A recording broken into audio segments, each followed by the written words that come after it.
என்னன்னு தெரியலப்பா, உடம்பு ஃபுல்லாக மணக்குது அப்படி. இப்படி பேசி தான் இந்த நாதாரி வந்து வெளியே வந்தது. இப்போ வெளியே வந்தது தாங்க முடியல. இவனுடைய வர்ச்சுவல் வாரியர்ஸ் இருக்காங்களே, இதுதான் வர்ச்சுவல் வாரியர்ஸுடைய காலமாச்சு. அதாங்க பிஆர் டீமு. அவனுங்க வந்து இப்போ வினோதை வந்து டார்னிஷ் பண்ணுறதுக்காக ஒரு வீடியோ அது இதெல்லாம் கட் பண்ணி அப்படி போட்டு அவன் வேறு ஏதோ யோசிச்சு பண்ணதை வந்து இவங்களுடைய பாஷையில் அதுதான் காமவெறி அதில் ஜாயின் பண்ணி போட்டுனுக்கிறானுங்க.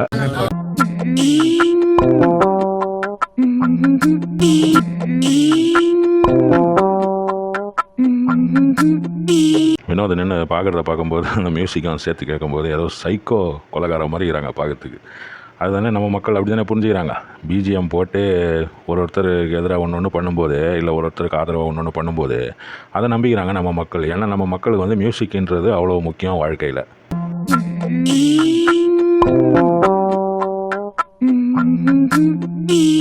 தலைவர் வராரு, எங்களை காப்பாற்ற போகிறாரு, அவர் கொடி பறக்குது, அது இதுன்ற பாட்டு கேட்கும்போது நம்மளுக்கு அந்த ஒரு ஃபீலிங் வரும். இந்த ஒரு மியூசிக் கேட்கும்போது நம்ம நினச்சிக்கிறோம் இவன் அப்படி தான் பார்க்குறான் போல. அவன் ஏதோ எதிர்ச்சியாக பார்க்குற அவர் வந்து நீ டிப்ரெஸ்டாக இருக்குன்னா கொஞ்சம் டான்ஸ் எல்லாம் பண்ணுமா அந்த மாதிரி ஏதோ ஒன்று பேசியிருக்காரு. அதுதான் வந்து அந்த சீனை கட் பண்ணி அதை இப்படி ஆக்கி அதை அப்படி ஆக்கி இப்படி போட்டு உருட்டினுக்கிறானுங்க நம்ம சோஷியல் மீடியாவில். என்னத்த சொல்கிறது, இவனுங்கெல்லாம் என்னைக்கு திருந்தி என்னைக்குடா நம்ம நாடு வல்லரசு ஆகுண்டே.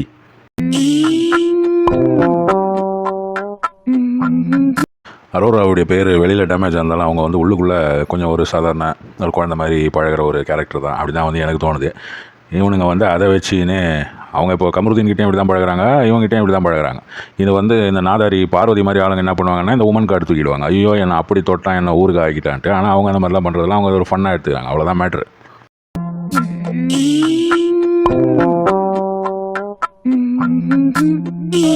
அதனுடைய ஒரிஜினல் ஆடியோ வச்சு கேட்கும்போது உங்களுக்கு புரியும் அவங்க அவங்களுக்கு எப்படி தோணுதுன்றது. ஆனால் வந்து நம்ம ஆளுங்க எங்கே ரிசர்ச்லாம் பண்ணுறாங்க. கண்ணால் காண்பதும் போய் காதால் கேட்பதும் போயின்னு அந்த காலத்திலே சொல்லியிருக்காங்க. அதெல்லாம் எங்கே தெரியுது நம்ம ஆளுங்களுக்கு. அவன் பாவம், அவனுக்கு வெளியில் ஃபேமிலியெல்லாம் இருக்குது. என்ன ஆக போதோ இந்த வீடியோலாம் பார்த்துட்டு.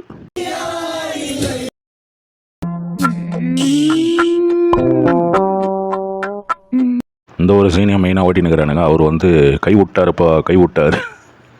டேய் யாரடா கை விட்டார்? என்ன சொல்கிறது, ஒரு வார்த்தையை ஒரு விஷயத்தை வந்து எப்படியெல்லாம் மாற்றுறாங்கன்றது. இந்த பிக் பாஸ் ஹவுஸுக்குள்ளே அவங்க இருக்கிற மூடே வேறு. அதை வந்து நம்ம வெளியிலேருந்து நம்ம புரிஞ்சுக்கிறதுல தான் பிரச்சனையே இருக்குது. நான் சொல்கிறேன், இந்த மூடே வேறன்றதை வேறு மாதிரி புரிஞ்சுக்காதீங்கடா. டே ப்ளீஸ் டாடி விடுங்கடா. இவனெல்லாம் காஜி நிக்சனுக்கும் இவனுக்கும் நிறைய வித்தியாசம் இருக்குது. இவனை பாட்டு பாடுறவன் தான், ஆனால் வந்து காஜி நிக்சன் மாதிரி கிடையாது இவன். செமி சாண்ட்ரா திவ்யா இவங்களுக்குள்ள ஒரு மேட்டர் நடந்ததுங்க. ஐயோப்பா, கெமி வந்து கடைசியில் போய் அப்படின்னு அழுகுறாங்க. சோறு எனக்கு பசிக்கும்ல, அந்த சீன் தான் எனக்கு ஞாபகம் வந்தது. காரமாக இருக்க ஒரு பொருளை நான் தயிர் ஊற்றி சாப்பிட்டுக்கிறேன், நம்ம இது ஊற்றி சாப்பிட்டுக்கிறேன்னு சொன்னவங்க கெமி தான். அதுக்கப்புறம் என்ன சொன்னாங்க, ஏன் இவ்வளோ காரமாக இருக்குது, அதை வந்து உசுப்பேத்தி விட்டாங்கன்னு வைங்க. இப்படி தாங்க இருக்கலாம் பிக் பாஸ் கேம்னா. இதுதான். அதுதான் வந்து திவ்யாவும் சாண்ட்ராவும் கரெக்டாக பண்ணுறாங்க. ஆனால் சாண்ட்ராவையும் திவ்யாவையும் வந்து இப்போ டார்னிஷ் பண்ணுறது தான் வெளியில் வந்து பார்வதியுடைய பிஆர் டீம் பண்ணினுக்கிற வேலை. அதான் வர்ச்சுவல் வாரியர் சொன்னேன். அது நல்லா பண்ணுறாங்கப்பா. நீ தான் காரமான பொருள் சாப்பிட மாட்டியாமா, வேணாம் எடுக்காது. அது வந்து வினோதி கேட்டார். அதான் ஒரு ஸ்லேட்டெல்லாம் கொடுத்து பிக் பாஸ் தான் ஒரு குழப்படி பண்ணி வச்சுக்கிறாரு. யாருக்கு என்ன வேணுன்றது ஸ்லேட்டில் எழுதி காட்டணுன்றது. இப்படி தான் மேனிப்புலேட் பண்ணோம். இப்படி தான் வந்து ஒரு விஷயத்தை அப்படி இப்படி ட்விஸ்ட் பண்ணுறது பிக் பாஸ் ஷோன்றதே இதுதான். இது இவ்வளோ நாளாக பண்ணல. அதனால் மக்களுக்கும் வந்து நிறைய பேருக்கு வெளியில் இருக்கிறதான் வர்ச்சுவல் வாரியர்ஸுக்கெல்லாம் புத்தி மழுங்கி போச்சு. அவனுக்கு வந்து அப்படியே நியாயமாக நடக்கணும், அப்படியே உண்மையாக நடக்கணும், நேர்மையாக நடக்கணும். இது என்னடா இது ஹானஸ்டி ஷோவாடா இது? இவங்க ஆளுக்கு தெரிஞ்சதெல்லாம் இந்த உமன் கார்டு அந்த மாதிரி விஷயங்கள்லாம் தானே. அதான் அந்த பார்வதியெல்லாம் பண்ணுறாளே, அந்த மாதிரி விஷயம் பண்ணும்போது வேணால் இந்த ஹானஸ்டி விஷயம், இந்த மாதிரி தப்பான விஷயம் பேசாதமான்னு சொல்லலாம். ஆனால் இப்படி வந்து இந்த சாப்பாடு விஷயம் இதெல்லாம் வந்து இந்த ட்விஸ்டிங் பண்ணுறது இதெல்லாம் தான் நல்லா இருக்குது. இந்த மாதிரி வந்து குழப்படிகள் பண்ணோன்றது தான் வந்து பிக் பாஸ் ஷோவே இப்படி தான். கத்திரிக்காய் இல்லையா திவ்யா கேட்டவருக்கு தான். உடனே வந்து அவங்களுடைய உண்மையான முகம் வெளியே வந்துச்சு. அவங்க வந்து நடிப்பு அரக்கி, அவங்க இப்படி அப்படின்ட்டு வெளியில் இப்போ பேசினுக்கிறாங்க. நடிப்பு அரக்கின்ற பட்டம் அது யாருக்கு வரணுன்றது கரெக்டாக இருக்குது பாருங்க. அவங்க கரெக்டாக நடிக்க தெரியுது, அவங்களுக்கு நடிக்கிறாங்க, அவங்க பண்ணுறாங்க. இல்லாமல் கிரிஞ்சு பண்ணல இந்த தர்பீஸ் மாதிரி. இப்போ கெமியை வந்து அழுவ வச்சிட்டாங்க அப்படின்றது தான் வந்து வெளியில் சொல்கிறாங்க. ஆனால் கெமியை அழுவ வச்சதுன்றது வந்து கெமியுடைய ஃபால்ட். கெமி தான் வந்து அது என்ன மேட்டர்னு புரிஞ்சுக்காமல் இவங்க மேனிப்புலேட் பண்ணும்போது அந்த மேனிப்புலேஷனில் விழுந்துடுறாங்கல்ல. இந்த மேனிப்புலேஷனில் விழாமல் இருக்கிறது தான் பிக் பாஸ் அப்படின்ற அந்த பட்டம் கிடைக்கிறதுக்கு காரணம். யாராலையும் இவங்களை மேனிப்புலேட் பண்ண முடியாது அப்படின்றவங்க தான் பிக் பாஸ். இப்போ அந்த விஷயத்தை வந்து நல்ல ஹெல்த்தியான வழியில் இந்த மாதிரிலாம் இந்த சோறு விஷயம், அந்த விஷயம், இந்த வீட்டில் டாய்லெட் விஷயம், இந்த மாதிரி விஷயங்கள்லாம் பண்ணும்போது அதை வந்து ஒத்துக்க மாட்டாங்க. இவங்களுக்கு தெரிஞ்சதெல்லாம் இந்த உமன் கார்டு, இந்த இது என்னை வந்து தொட்டுட்டான், என்னை பார்த்துட்டான், இந்த மாதிரி ஏதாவது அசிங்கமான விஷயங்கள் பண்ணுறது தான்.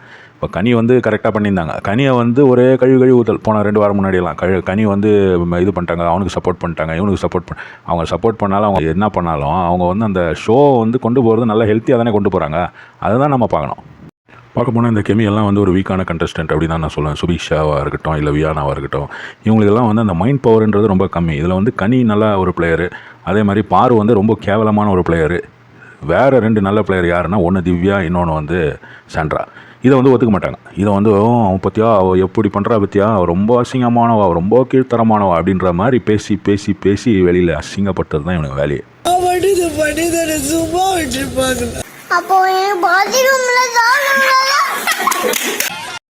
ஓடி வரும்போது வினோத் தள்ளினதில் கனி விழுந்துட்டாங்க. உடனே வந்து பற்றியா எப்படி தள்ளிட்டான், பற்றியா எப்படி, பற்றியா இந்த மாதிரி பண்ணலாமா, இது அப்படியா இது இப்படியா.